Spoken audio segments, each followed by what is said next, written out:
Dito tayo sa pagkabit ng side thrust.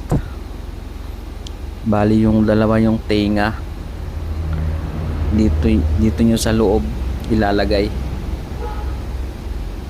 Yun yung pagpapatungan.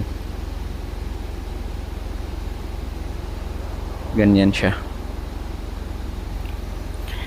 Parehas lang to for HK, for HE, for HF, for HG, for HJAR.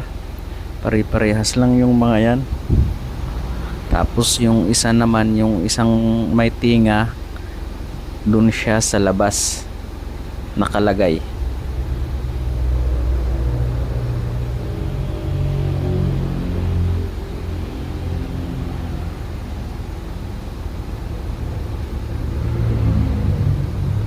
Ganyan yung postura.